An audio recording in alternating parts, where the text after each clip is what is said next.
Listen up.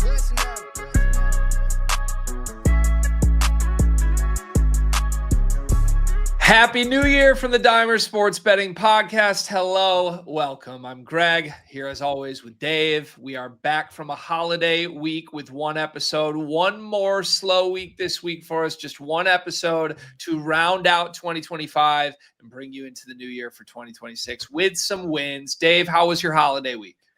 I was pretty good. I was on the mend from being sick, fighting like 100-degree fever on last week's show, but I think we did a pretty good job.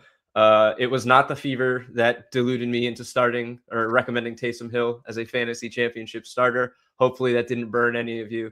If it makes you feel better, my wife did the same. She survived it and is a fantasy champion. Hopefully it didn't hurt anybody else too much. But yeah, it was an eventful week, and we're back at it for hopefully a much more clearer show today. It was obvious that someone in your household was going to win a fantasy football championship. Just, I guess, the plus money ticket cashes that it was your wife and not you after all the waiver wire roundups you've given us. We've got a fun show for you today. It's obviously an interesting time in the sports calendar. A lot of great stuff going on. The college football playoff rolling on. The NFL playoffs just around the corner. We've got bowl games every single day. There's NBA action heating up.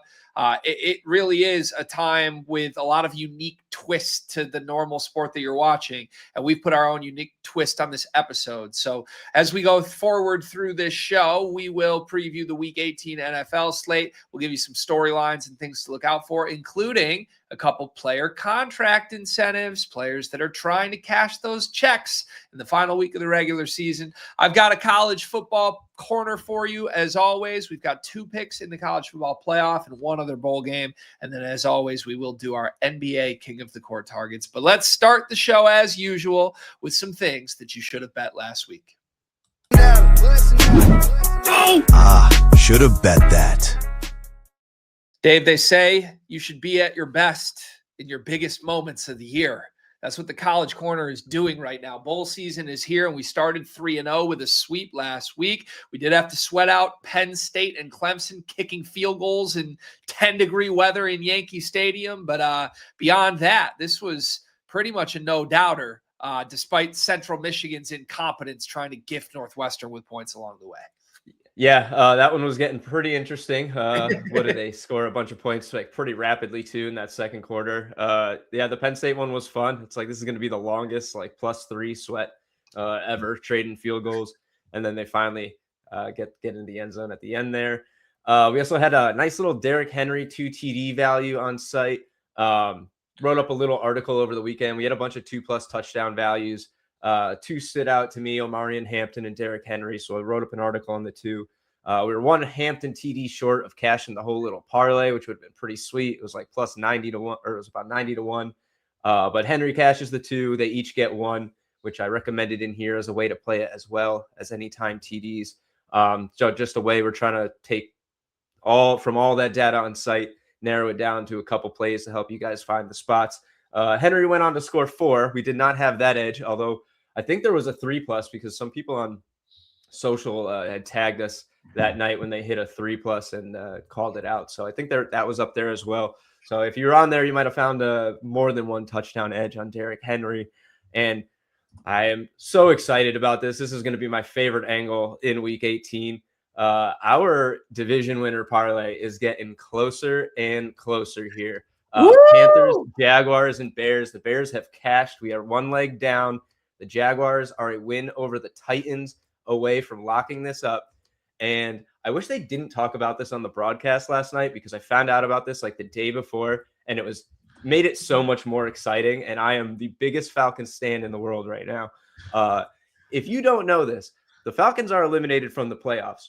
But if they win their last 2 games, well, they beat the Rams. So if they win their last game, and it ends up as a 3-way 8-9 tie in the NFC South, the Bucs, who would win a 2-way tie with the Panthers, will concede the division to the Panthers in a 3-way tie by virtue of a division round robin results where the Panthers would emerge victorious.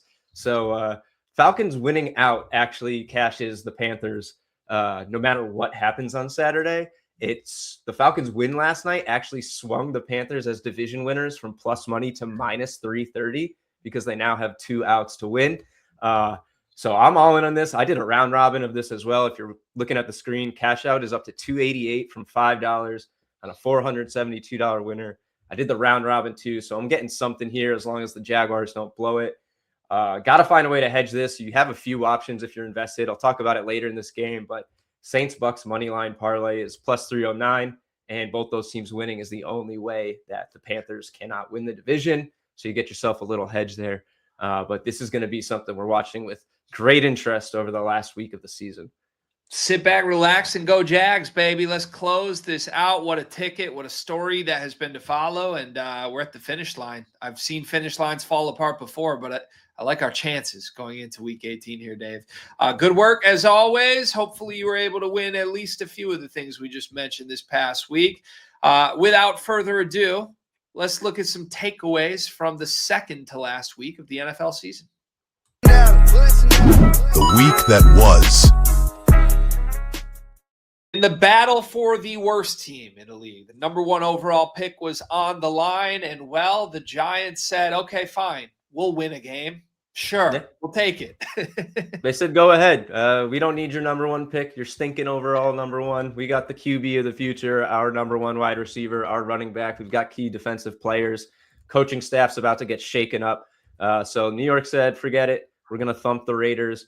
Probably going to lock in for a top 5 pick, depending on what happens with a couple scattered games over this Sunday.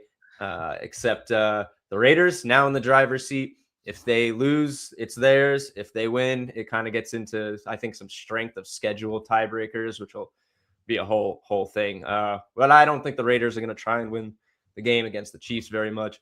They should be locking themselves into this number one overall pick. I believe the last time they had that, they took the legendary Jamarcus Russell. So it should be a redemption time for Las Vegas. If so, good chance Pete Carroll is on his way out the door and going to be a whole new regime over there. So curious to see what they do with it. I don't think they're going to be competing, like I said, with the Chiefs. Chris Oladipo again, they're 5.5-point favorites. Got to say he surprised a little bit in that game against Denver. All three of the third stringers, well, Brosmer threw like 41 yards. He didn't surprise, but the Vikings still came to play. So, I think you're going to see a little bit more of an effort from the Chiefs, probably opening up the playbook a bit for the kid, give him the most reps he can get as they try to figure out what to do backup quarterback-wise moving forward. Raiders-wise, I'd expect a heavy dose of Raheem Mostert in this game and a whole lot of punts. We're not going to see that in our projections. It's going to reflect like the most likely what the lines are and everything. Although once those get out closer to the game, we'll probably see the projections adjust. But I think you're probably going to see them concede a lot of drives, mix in Raheem Mostert instead of letting Genti go wild. Although he might have a couple interesting marks he could hit. I'm not really sure where his numbers are at right now. But Raiders driver's seat for the number one pick here, entering a Week 18 showdown with the Chiefs. Yeah, it's been a fun. I like when the schedule works out that way, where the teams that have clearly just hung it up and said we don't care are forced to reckon with each other, and someone must win.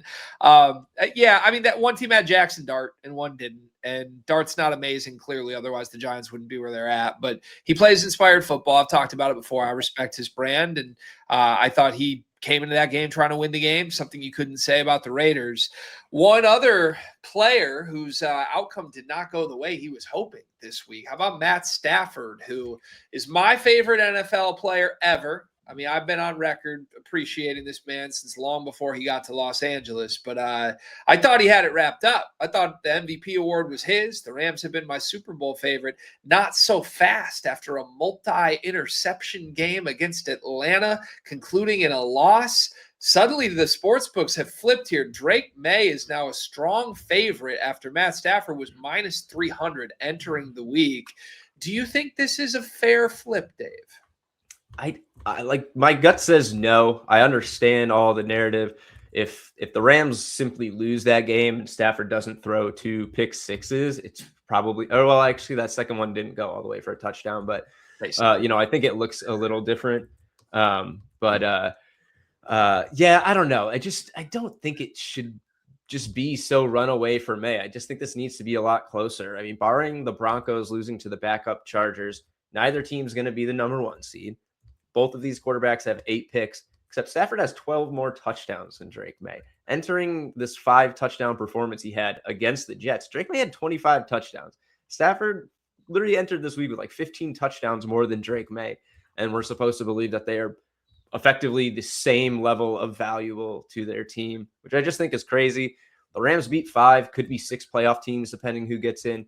Patriots beat 2, would be 3 depending on who wins the AF or the NFC South. The only edge that you can give Maye is a division title, and I feel like on that own, that is not MVP worthy. I think it's a little unfair to be penalizing Stafford down the stretch here for what is playing the schedule he was given, and Drake Maye doing the same thing and not exactly doing spectacular things with it along the way. So I think the voters, I don't know, it's really going to be up to them and how they lean. The odds usually tell the tale, and the odds say that it's Drake Maye with 1 week to go. I don't know. Doesn't feel like it to me, but I don't get a vote. I just can bet on it.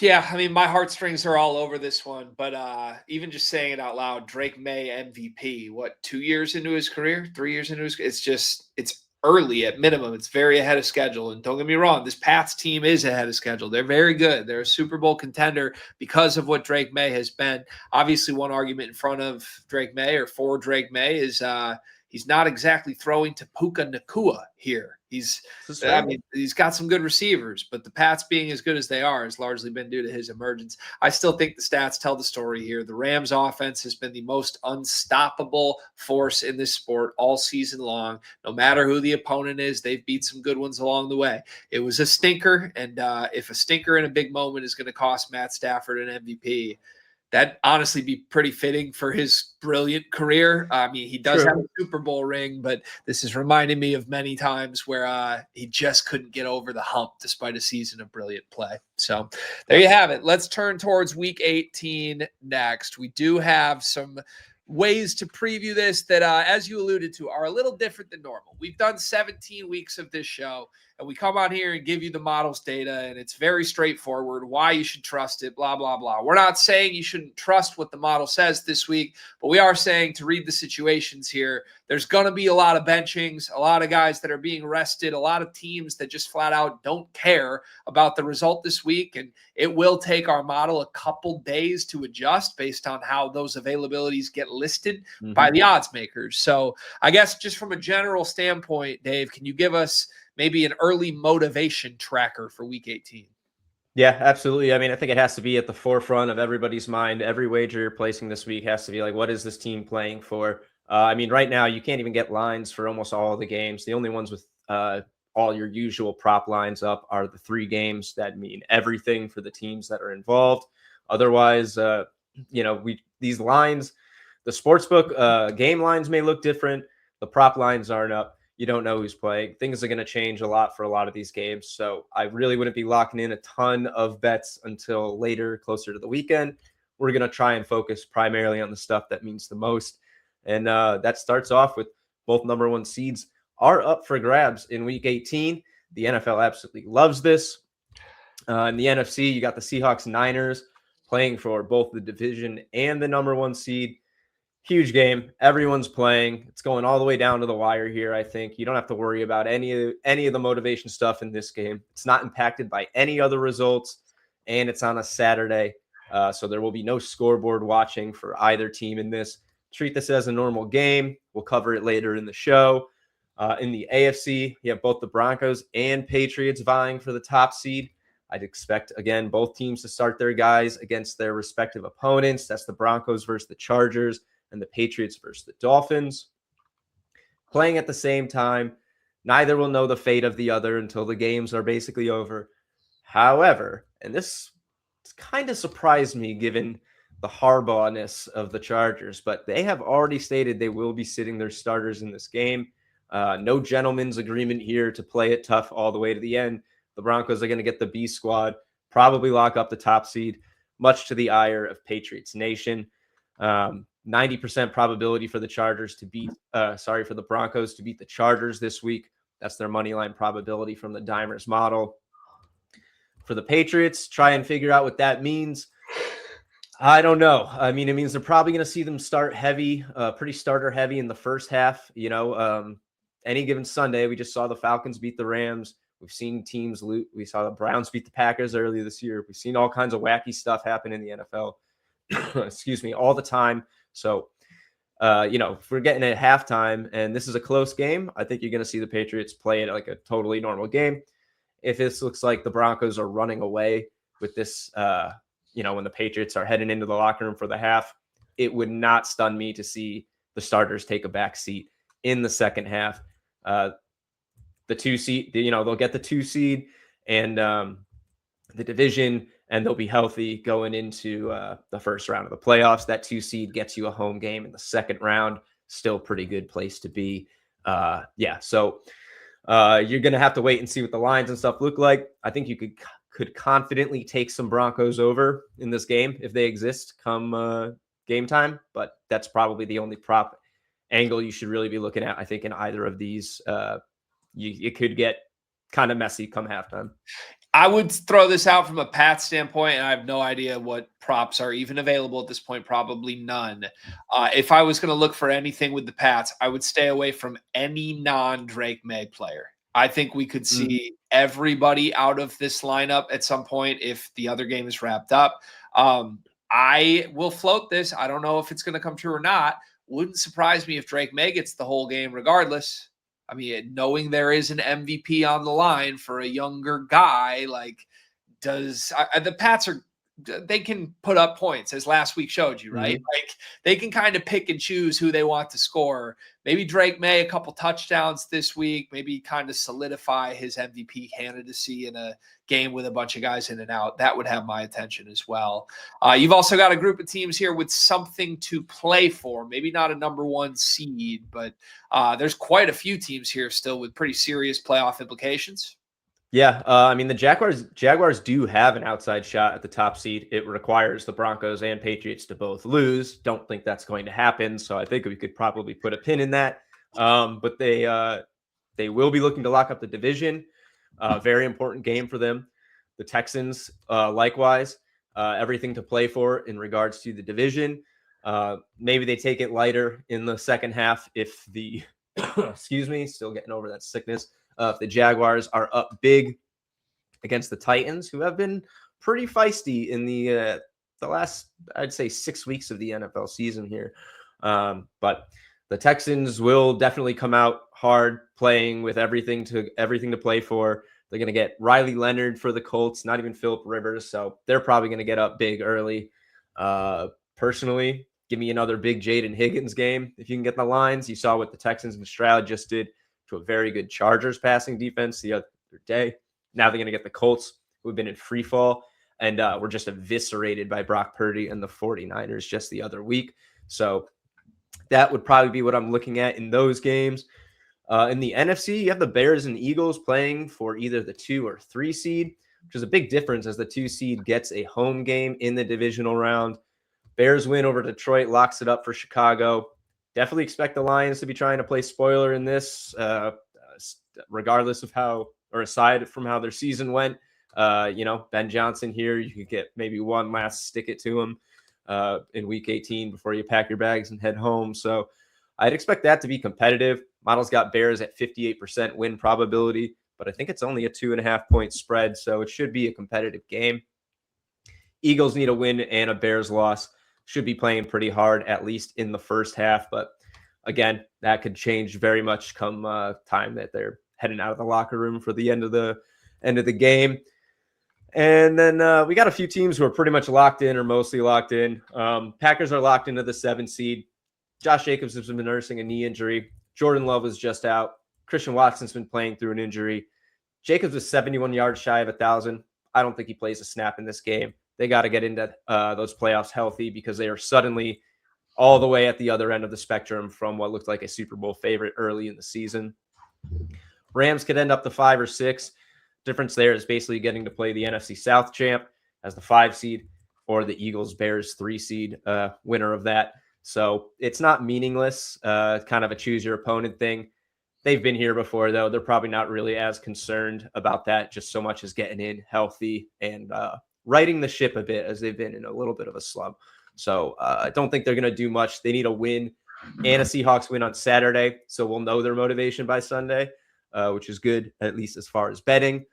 And then the Bills can only move up with a win and a Texans or Jags loss. So probably not going to see more than a couple drives with Josh Allen and co here. They definitely want to be the 5 over the 7. I think they want to avoid the Patriots, who will likely be the 2.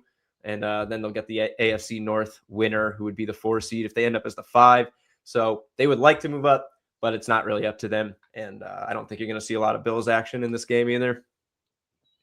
Yeah, it feels fair to me. The teams that have like multiple dominoes that need to fall that are out of their control are the teams that I think, as long as a playoff spot is already locked up on, sometimes you see those teams just rest anyway.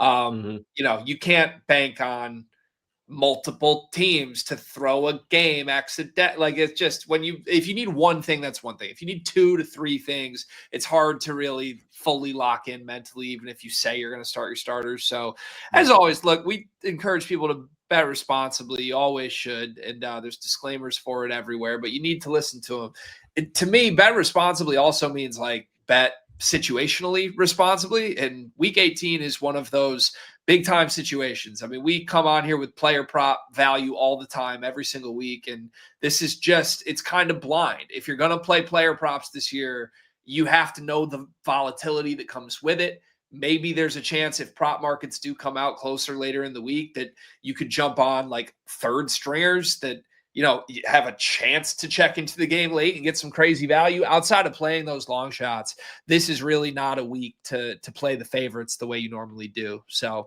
that's my 2 cents. I feel like Dave has laid the groundwork for this very nicely for us. Reminder, though, if you do want our models insights for this, Dimers Pro is where you get them.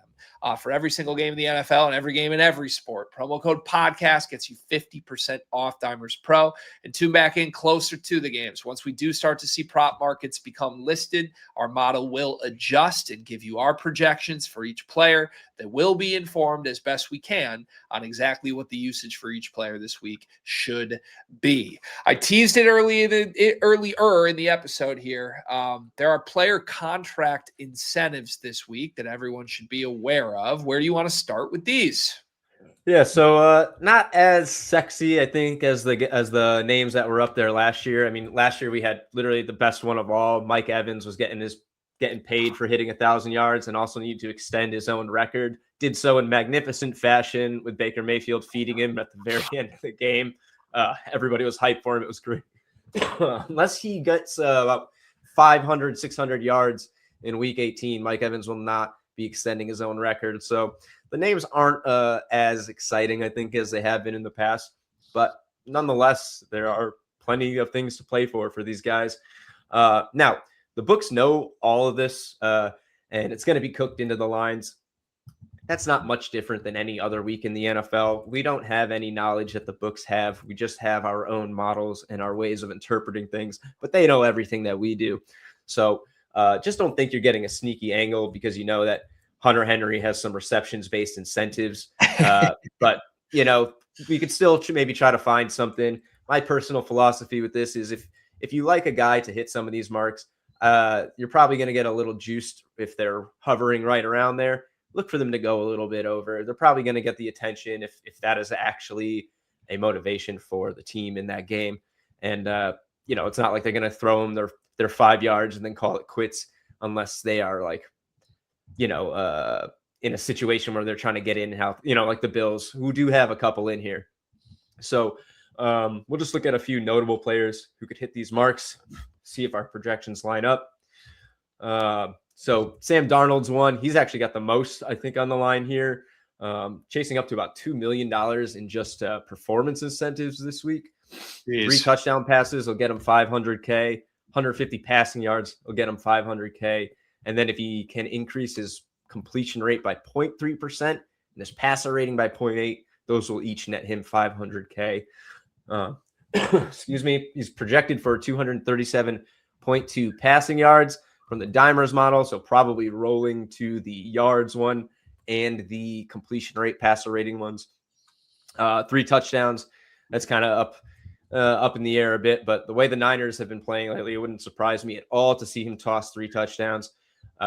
One thing I think you can maybe exploit with this is I'm going to say expect a few extra dump offs as he tries to secure that passing, that completion rate, and maybe look for Ken Walker to catch a couple and go deep like he did against the Rams, like that 50-yard catch and run. Projected just 15 receiving yards, but you never know if Sam Darnold might try to keep it a little tighter to give him a little cushion for his completion percentage. It's a good I'll shout. just run through.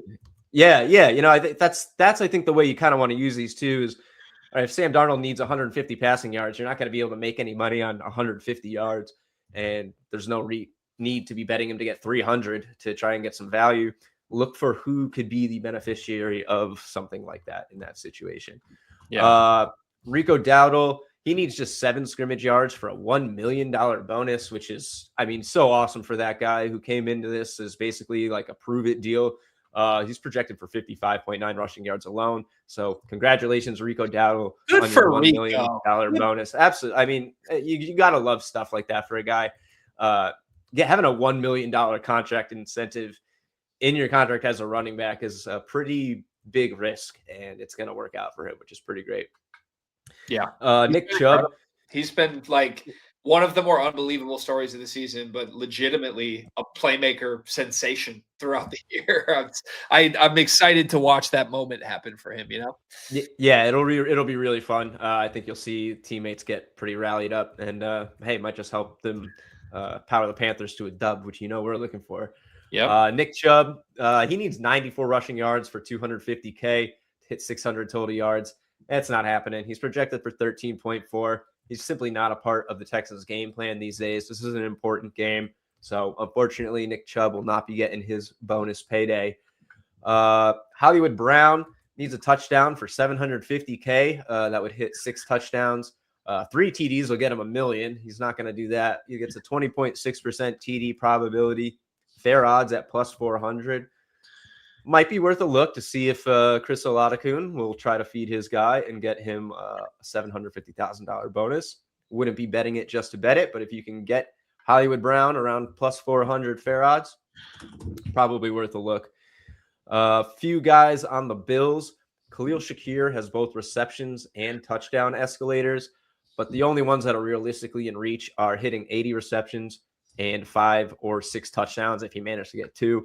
Each one of these steps will get him 150K. He's at 72 receptions and 4 touchdowns. So 8 receptions and 1 touchdown will get him $300,000. Projected for just 2.2 and a 20.5% TD probability. Not supported by the model here. Might be an interesting one for like 4 or 5 or 6 catches if the value is good. You don't necessarily need to bet the guy to hit the whole thing. If you can get any kind of decent value on Khalil Shakir's receptions, it could be worth a look, but the model is not projecting him to have any substantial output. This is kind of a fun one. Dawson Knox, he's 7 yards away from 400 yards, which nets him 100K. Projected for just 11.6. So it's going to be a close one for Mr. Knox here. Again, no lines, but could be a little bit of a fun one to watch. A couple other big names here. Deebo Samuel, 93 receiving yards away from a $450,000 bonus for hitting 800 yards. 2 TDs away from a 250K bonus, 8 touchdowns. Probably not going to hit that against the Eagles unless they take some guys out. It's projected for 35.6 yards, 27.4% TD probability, so fair at plus 265. We'll say he was very heavily featured against the Cowboys with Josh Johnson under center, so could see him pretty heavily featured again if they try to get him paid. Not going to find any lines on that right now, but something to look out for, at least getting closer. Any type of plus money value on Deebo yards, 40, 50, 60 might be worth a look as they might be trying to feed him here. Saquon Barkley, probably the biggest name on this, needs 87 yards total, all-purpose yards, for a $250,000 bonus for hitting 1,500. Projecting him under this, 50.9 rushing yards, 11.4 receiving. Kind of feels like they're cooking in only a half of play from Saquon Barkley here in our projections. And it's worth noting they did not have him go for the rushing record last year when they had nothing to play for. So you might not see Saquon, get his chance. And not for nothing, he's getting paid a lot of money. They risking the injury for the $250K when they could just give him $250K for being on the Super Bowl roster would probably be more their style. And then, you got Keenan Allen, but the Chargers are going to rest their guys. Stephon Diggs needs 30 yards for a $500K bonus to hit 1,000. He already earned $500,000 for hitting 80 catches, projecting him for 42 yards. So he certainly is projected to hit this, but no idea what the lines are like. He's also dealing with a potentially significant off the field issue that came out like just a couple hours ago. So not really an angle I think I would be looking at if, it comes up. It's just probably something you want to stay away from with some things in flux and in question. Certainly others out there. There are tons more incentives. I'll probably do a little digging over the next couple days while I'm off for the holiday to see if I can scrum up some stuff to put together for a little, data-backed insights thing closer to the weekend. But, always some interesting angles. And like I said, look for the ways to maybe capitalize on these indirectly. Who's going to catch the passes that Sam Darnold needs to throw? Will Tebow get, less rushing work because he needs the receiving yards, things like that. Yeah, the Kenneth Walker shout was a great example of that one. But I will be looking forward to that data-backed insights piece whenever that comes out later this week. Not to make you do more work around the new year, Dave, but we appreciate all the efforts that go into this. I think you should get a bonus. If you write that article, if you give us that graphic, I think we should give Dave an end-of-year bonus. Just speaking for myself, that is what it is. Okay. All right. We are going to go to an early edge next. Again, with so much in flux for week 18, this is going to feel maybe a little bit different than our typical best bets early edge rollout. But without further ado, let's get to some predictions for week 18. The early edge. Yeah. So like you said, Greg, a lot of in flux here. We don't want to cover games that could look wildly different by the weekend. We don't want to speculate about roles if we don't need to. So we're just going to touch on the three biggest games of the week here, two of which are on Saturday. That'd be the Bucks Panthers for the NFC South title, Seahawks Niners for the NFC West title and the number one seed, and the Ravens Steelers for the AFC North title and what will be the final spot remaining in the playoffs come Sunday Night Football. So we'll start with Panthers Bucks. And as we usually do, I'll bring up the full predictions here, and we'll just kind of talk through these games. So playing for the NFC South are the Panthers, who came back from 3 or 4 games back to chase down the Bucks, who've been in free fall here, coming into this game as +3 road underdogs, 56.5% probability to cover that number.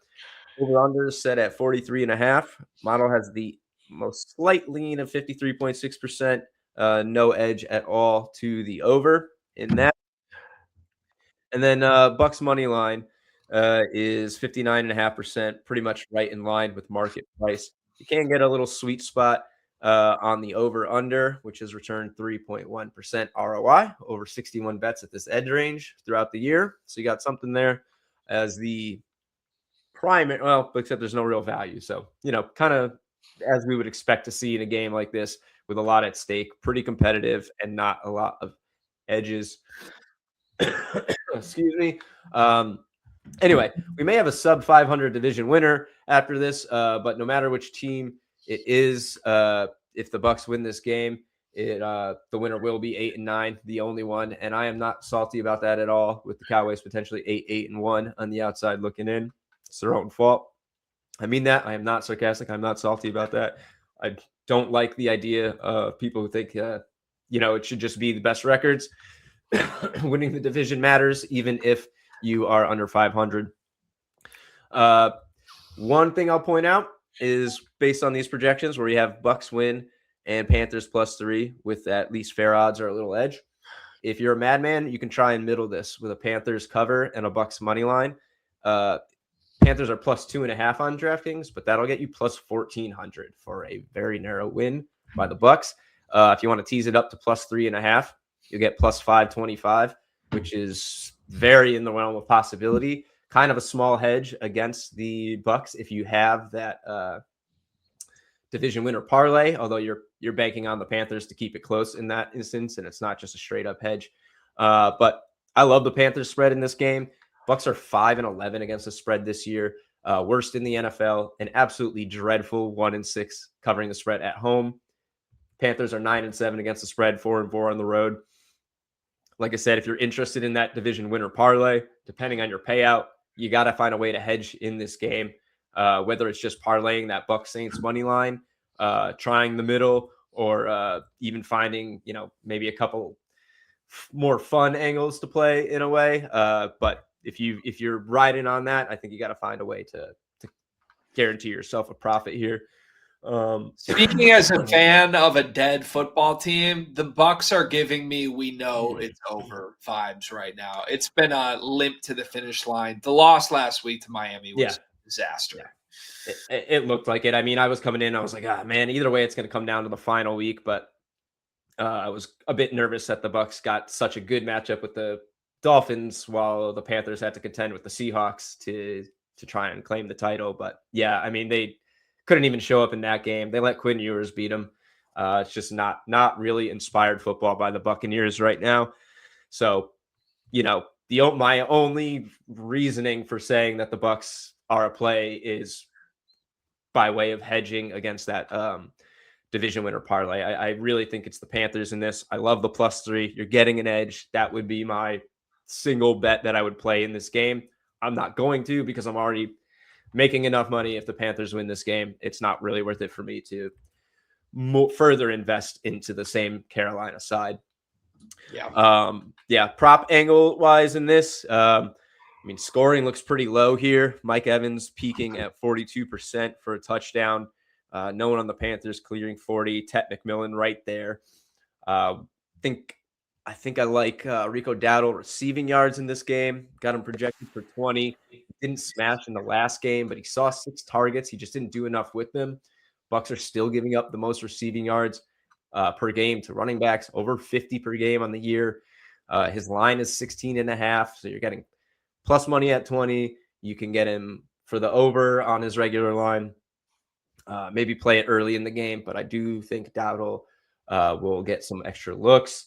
He only needs the 7 yards, so it's not like he needs a ton of volume, but he's been clutch for them, and they're going to feature him in a very important game for them.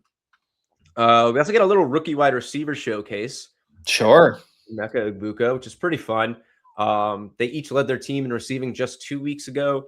Granted, Egbuka did that with 40 yards. Tet was over 70. I think Tet will do that again. Projected for 63, 40% TD probability, just under second highest in this game. Notably, they are almost the exact same yardage totals. Tet McMillan is 71 away from 1,000. Egbuka is 70 shy of 1,000. The Panthers' focus is on winning the game. They might try and feed their rookie a little bit alongside that to try and help him hit that mark. He is the offensive rookie of the year favorite. Would be doing him a favor to have him put on one more big game. Bucks passing defense is atrocious, and you can get plus money on Tet for 70 plus at plus 142. You've got him at 63, so a few yards shy, but definitely an angle I think I will be looking at. I like that. Yeah, it's been a weird run for Egbuka. I was all over him early in the season. He had some injury stuff and just has not been utilized nearly as much. I think there's a pretty obvious correlation with Egbuka being limited and or worse, and the team not finding nearly as much success. So, yeah, I don't know. I want no part of the Bucks right now. I got to be completely honest with you. I love Panthers catching the points in this spot. How about the Seahawks 49ers next, though? This one should be fun. Model like Seahawks just barely here, it looks like. Yep, just slightly. You get a 1.6% edge on them, 54.5% win probability. So you're getting a little value, 50-50 on the spread. So, it's only 1.5. And then the under gets a little lean at 53.5%. 2.2% edge, almost even money, which is why you're getting that edge. If this was like minus 115, it would pretty much be even and not really worth a look. I still can't believe we're here with the Niners. This is crazy. Like, and I was on the model was on the Niners early in the year. They were a regular feature when we were talking about Super Bowl value, NFC Championship value.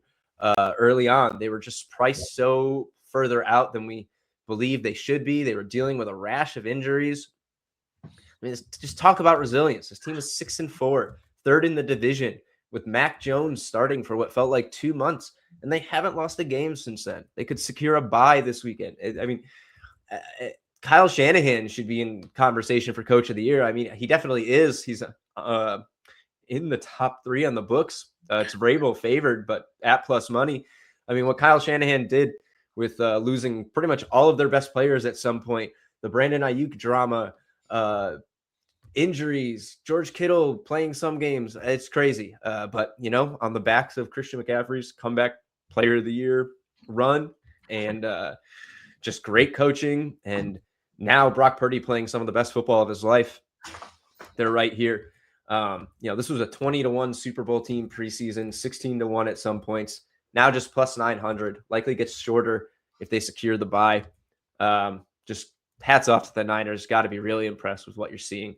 And they are rolling right now, at least offensively. Defense got a little concerns there, at least as far as the long run. Seattle keeps just doing their thing. One of the statement wins of the year a couple weeks ago over the Rams. And I just think after that and what we've seen from the Niners past few weeks, this is going to be on the higher scoring side. Our Noah model does have the under slightly leaned. I would not chastise anyone for just riding with the model here. But, the 49ers just played the Colts, Titans, and Bears are good. Respect that. But they have seen game totals of 60, 70, and 80 points in their last 3 games. I don't think that's just suddenly going to flip on its head. Yes, this is a very competitive game, and they need to win. And the Seahawks have a good defense, but they also just gave up all those points to the Rams as well. I think we're going to see back and forth, not dissimilar to that Bears game, to that Rams-Seahawks game. You're going to see, I think, similar game plans from both. These teams are super evenly matched. Identical spread records this year. We'll say Seattle's 7-1 on the road. So very impressive there. I just don't think there's any motivation to take the spread. It's only 2 points. So we're already getting an edge on Seattle to win, according to the model here. Minus 112, 54.5%. If you're on the Seattle side, just take the money line. Don't take that extra point and cause a risk that literally would have been a loss when they were narrow money line favorites against the Rams just 2 weeks ago, winning by 1, and they were minus 1.5. So, maybe a little cautionary tale on display in that game. Yeah, it is. I have so much respect for both these football teams. That Niners-Bears game to me felt like an NFC Championship preview. It just did. And I know you can say that about a lot of different games. The Seahawks have certainly been involved. Like you can do the same thing with Seahawks-Rams a couple weeks ago. These are just good football teams. And what the Niners offense has turned into with these names, I mean, look at the names in front of you. Juwan Jennings, Ricky Pearsall, Brock Purdy. Obviously, Christian McCaffrey is a stud, but he's not even the C-Mac that he was around 3-4 years ago. Kittle's been in and out of the lineup. It barely even matters. This team punted twice in the month of December. That is absolutely ridiculous. And I don't want any part of this game because I just want to sit back and watch this game. Like either team could win this game. It feels like it's going to be a coin flip. Both these teams can make a Super Bowl run, and I won't be surprised. And if the model says a slight lean Seattle, that's probably where I would go. But I'm not surprised the model only has a slight lean on this one either because this one's a toss-up to me. Yep. Couldn't agree with you more. I think you're right. This might be just a fun one to watch and enjoy and put the betting aside. If you are, just a couple angles worth calling out anyway. CMC needs 110 receiving yards to become the only 2-time member ever of the 1,000 rush, 1,000 receiving yard club. Unsurprisingly, we project him well below that, 41 receiving yards here. He's plus 2,100 for 110 yards on DraftKings if you think he gets it. He's got some interesting touchdown value, which would certainly be an angle I'd play over that receiving line. 3 touchdowns plus 1,700, 2 touchdowns plus 330 with a high edge, 6.2% right there. So certainly something you can look at. One player I do like, if I were looking at a singular player in this game, it's Ricky Pearsall. Purdy's playing out of his mind right now. Despite the Seahawks defense being really solid, they gave up 225 yards to Puka Nacua 2 weeks ago. Ricky Pearsall is not Puka Nacua, but he's been very effective when healthy this year. We've got them pretty much even. Oh, we do have them even now. Juwan Jennings, 48 yards. Ricky Pearsall, 48 yards. Both are plus money for 50 plus. So a nice little kind of entry level target right there. And I would lean the volume. Ricky Pearsall has 15 targets over his past 2 games. Jennings was almost invisible last game until his big touchdown catch. Only games with more than 6 targets are games when Ricky Pearsall has been out. George Kittle should be back in this game. Pearsall's got games of 85, 96, 108, and 117 receiving yards this year. Only played 9 games. Jennings cleared 80 yards once. It was 89 yards back in week 2.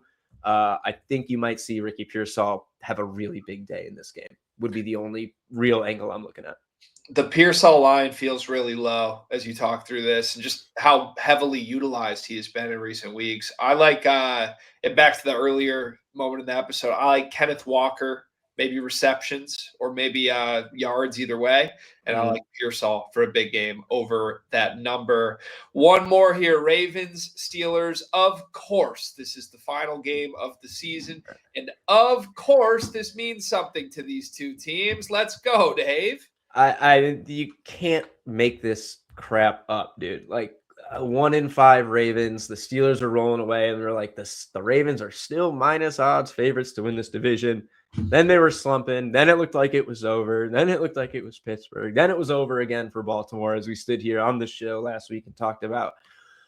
Although at that time I didn't know it would be Malik Willis starting the game for the Packers, though he did play very well. I think it's safe to say that contributed to the Ravens winning that game, where they just let Derrick Henry do Derrick Henry things. 36 carries for 4 touchdowns, over 200 yards. And they might just have to do that again, even if Lamar Jackson plays in this game. That offense simply is not very good outside of Derrick Henry. You got to imagine Lamar is going to try and give it a go. He is in our projections here, 209 passing yards, 34 rushing yards.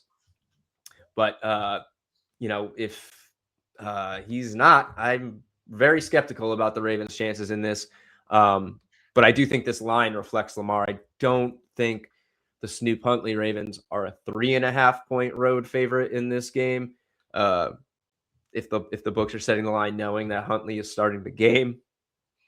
On the Steelers side, though, DK Metcalf may have literally punched them out of the playoffs. You could tell they were missing him badly this past week. They're in a must-win situation, and who did they target on 3 straight game-winning attempts? Marquez Valdes-Scantling, matched up with Denzel Ward. Does not exactly inspire victory from the Steelers when that is what you're doing to try, try and win the game. You look at our probabilities here. Model's really on the Steelers. 58.9% to cover plus 3.5. Strong probability. No sweet spot, but a high edge. 5.8%. Do really like that spot on the home team here. Your problem is, what are you going to get out of the Steelers offense? It's bleak, man. Pat Freiermuth, leading receiver, 34 yards, or leading pass catcher as is, 34 yards. Kenneth Gainwell. So you got a tight end and a running back leading this pass catching group here. They mustered just 34 team rushing yards against the Ravens just a couple weeks ago. DK went for 148 in that one. He was very much of an important part of the game plan. So while I'm not inspired by any of this Steelers attack, haven't really been for most of the season. Granted, DK Metcalf's been in the lineup, but they've gotten gritty, dirty games done. And I don't know. I kind of can't put quite my finger on it. But alongside the model's projection, I'm leaning Steelers in this one. More so confidently can't ride with the Ravens from what I've seen. And you're getting a very strongly endorsed model play. Yeah. Are we sure we can't just put Joe Burrow in the playoffs? Are we sure where we're at. I mean, I get it. The Steelers are the Steelers, tough franchise. Aaron Rodgers, I guess, one little nightcap on his career, that'd be fun. The Ravens do not deserve this. And if they limp into this and find a way, I guess give Tyler Huntley credit. No Jordan Love in that game, right? Like this team just gets life after life. And when they get life, they slip it. They let it just drop. And I think that's where this is headed. I think the Steelers are a live dog here. I will be on the Steelers plus 3.5. I think I'll probably be taking Steelers money line as well. And I don't know. I guess I'm going to tip my cap if the Ravens find a way to do this. I'll kind of have a sour taste in my mouth and regret that I didn't listen to the model repeatedly when the model kept saying the 1-5 Ravens will win the division. But for me, I wish DK Metcalf was not going through what he was going through right now. I still think the Steelers can find a way to get this done at home.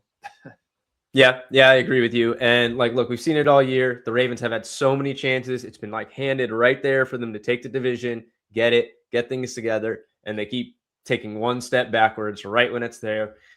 I don't think that's going to change on the final day of the season. I think we just see kind of a microcosm of what we've seen all year and come to fruition. Steelers punch their ticket, get bounced early. A couple little prop angles here. You can see Kenneth Gainwell, 2 touchdowns. I think we got him for 1. Is that Aaron Rodgers scored a touchdown? That's funny. Hey, what do we got at 8% plus 2,000? That's an edge. Kenneth Gainwell. See, that's an angle I'd take over anything. Kenneth Gainwell almost plus 200, 40%. Score a touchdown. That's if there's one singular touchdown bet I like in this game, it would probably be that. Yeah. Yep. All right, there we have it. Thank you, Dave. 3 very big games this weekend, 3 games with lots of interesting ways to attack it from a betting perspective. We will be continuing this show through the NFL playoff run as well. So stay tuned. We will continue to deliver you all of the information you need to make some money betting NFL playoffs. But for now, the college football playoff is here, and I've got some more picks for College Corner next. College Corner. It was a sweep last week for the College Corner. We've been extremely profitable with this college football approach of pairing the Dimers Models best bets every single week with bets that are on my original card as well. Usually there's between 4 and 5 of those. We pick the 3 that have the highest probability, the highest edge, and we bring them here on the show, and it's worked more often than it hasn't.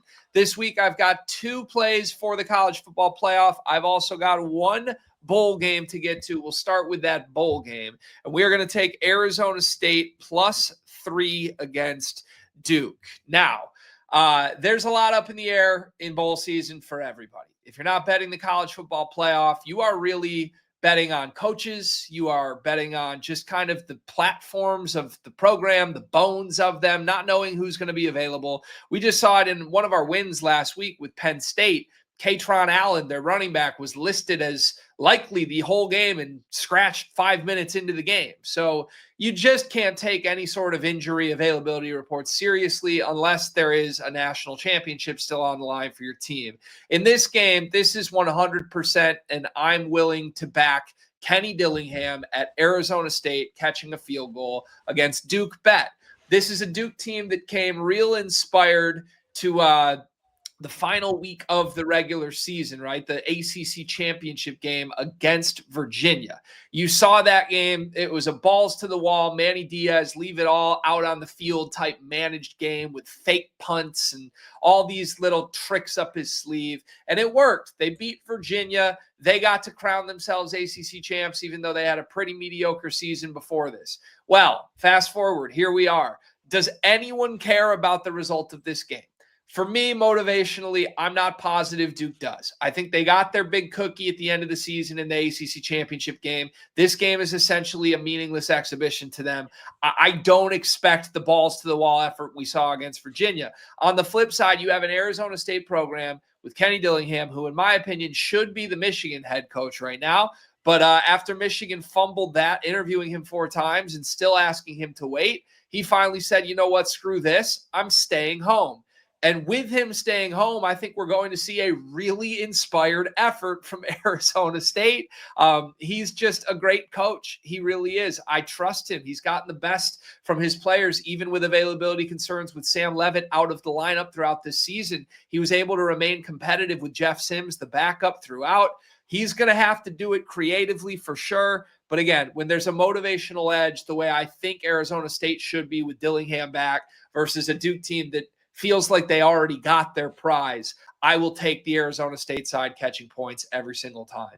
For the next two, we are going to move to the college football playoff, beginning with my personal favorite play this week. We're going to take Alabama +7 against Indiana. Now, this is, I don't know if I would call it a sharp side or a public side or what here. It's not the heartstring bet. The heartstring bet is 100% taking Kurt Cignetti's Indiana #1 seeded Hoosiers, and let's ride them to a championship here. You feel like the evil empire backing Alabama in a down year to make this interesting. However, I think they're going to make it interesting. I think this number is completely juiced up. The Dimers model agrees. I would have personally made this about 3.5. And I'm shocked it's a full touchdown after Alabama responded down 2 scores against Oklahoma in the first round of the playoff. Mind you, with head coach Kalen DeBoer publicly flirting with that Michigan job. Like, now it is cemented Kalen DeBoer is here to stay. His team already responded when they thought he was 1 foot out the door. And now here they are as the underdog. Alabama as an underdog in a game like this. They've got 5 stars on both sides all over the field. This Indiana team has played to their ceiling. They're amazing. They're also fortunate. I mean, they needed a miracle drive, miracle catch to beat a Penn State team that just went 6-6. In that Ohio State win in the Big Ten Championship, there was a bunch of weird fourth down luck, including a missed chip shot field goal from the Buckeyes and 2 4th-and-inches conversions that were failed by Ohio State. I love this Indiana team. I think they should win the game, but 7 is too many points, and I'm all over the Crimson Tide. Lastly, we're going to stay in the SEC. It's Ole Miss +6.5 against Georgia, and I guess if there's a common theme with these underdog picks this week, it's that I think we're backing the teams that motivationally are going to be really invested, because Ole Miss had Lane Kiffin leave them for LSU.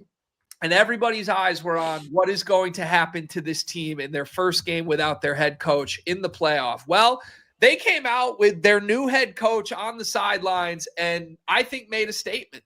I mean, they beat Tulane by nearly as much as they beat Tulane in the regular season, covered with ease, hung 41 points. We're just asking them to hang around against Georgia.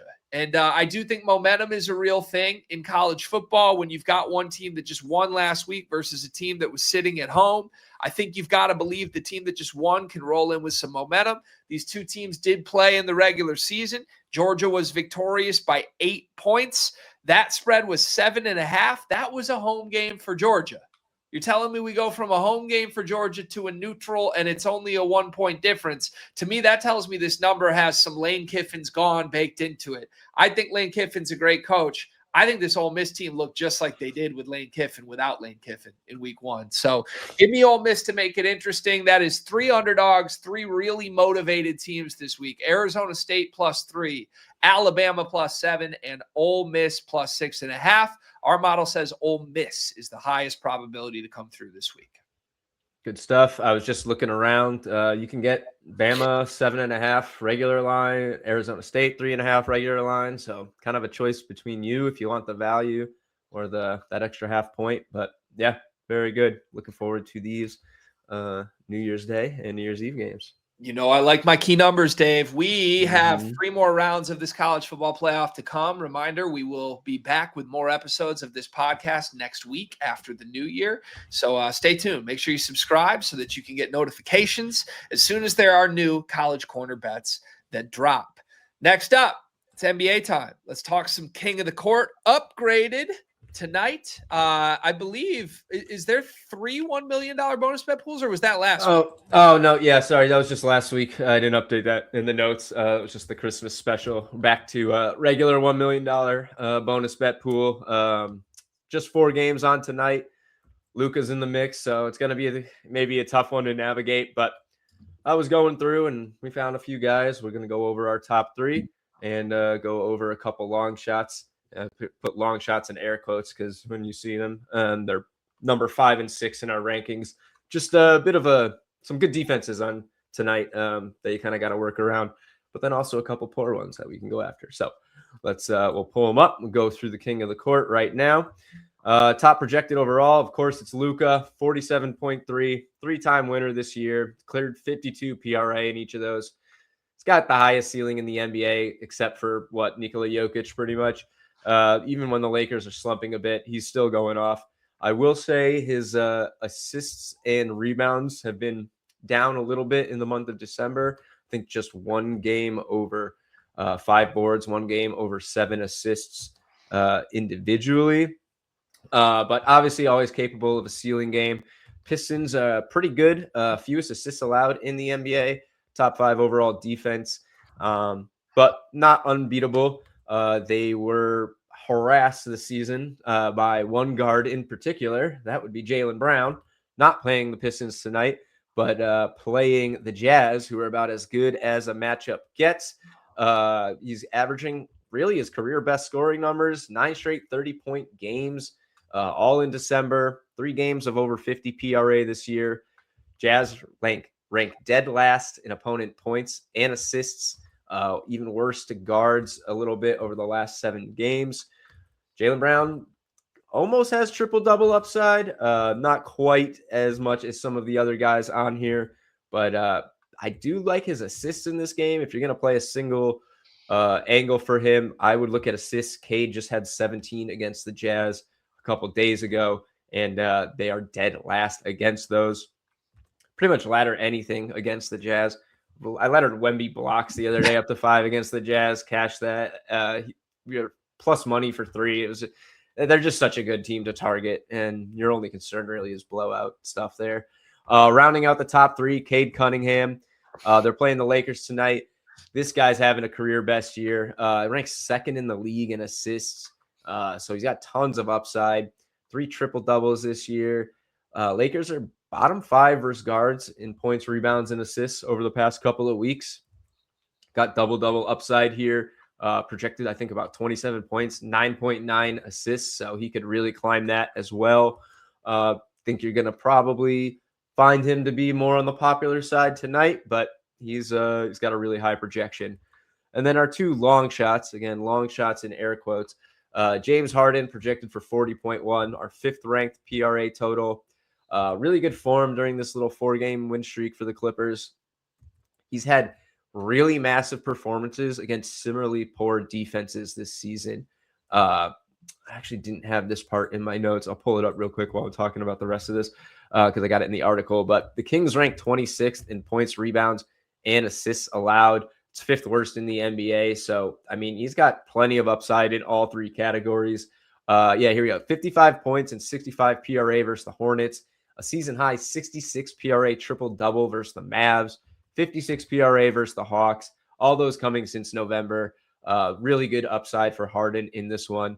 30 point, 10 assists, easily possible for him. And then rounding it out, Tyrese Maxey. Probably got one of the tougher matchups on here, I'd say, besides Luka with the Pistons going up against the Grizzlies. Projected for 37.9 PRA, but he's got 3 35-point games this month. He won King of the Court for us earlier this season in a split pot with Giannis.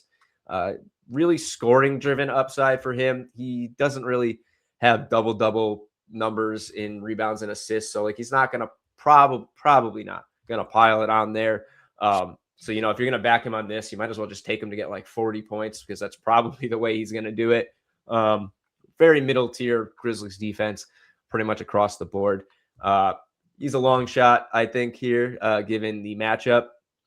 But he probably, maybe James Harden. I'm trying to think who would return the biggest bonus bet of these 5 guys. James Harden might be too obvious because of the matchup with the Kings. But Maxey is so popular, he might be a popular play even though the matchup isn't the best on the slate. I think I'm going to go Jaylen Brown here. Personally, I'm fine taking a slightly higher guy. I just think he's got some serious upside tonight. I'll probably play a couple lines on his assists and see if we could, just leave happy with that and consider the bonus bet exactly that, a bonus. Yeah, I like that. I'm going to be a homer. I'm going to take my guy Cade. It's been a couple iffy performances in a row for the Pistons. They've been so good this season. I think they snap out of this funk. I think he relishes the chance to take on Luka Doncic head-to-head, and we see Cade at his best tonight. So there you have it, 5 good options. Thank you, Dave. As always, let's close the show with what else is on Dimers this week. What's on Dimers this week? One thing I hate about this time of year is no Thursday night football, no Monday night football. So we are sitting and waiting for the weekend, but lots of college football going on in the meantime. Yep. Yeah, it kind of sucks. We only get the 2 Saturday games, and then it's everything on Sunday all at once. Pretty much the biggest Sunday slate of the year, 14 games. But it'll still be some good games on, and hopefully we'll be able to cash in a few angles. But yeah, college football playoffs back for round 2. You got Miami, Ohio State New Year's Eve, I believe, and then Oregon, Texas Tech, Bama, Indiana, and Ole Miss, Georgia, all on New Year's Day. Pretty much all day NBA and NHL on New Year's Eve and New Year's Day. So we got plenty on there. Golf is back really soon. I actually didn't know this until today, but they're skipping the usual season opener, which would have been next week, which is the Century in Hawaii. They're skipping it. They're dealing with droughts out there, so they're pushing that. And they will start with the Sony Open. That tees off on January 15th, so just a couple weeks away. We'll be right back at it on the golf circuit for a full PGA season on the podcast. And yeah, you got NFL predictions, like I said, or we said many times in the show. They will be updating obviously throughout the week when we get some more clarity on rosters and availability and all that.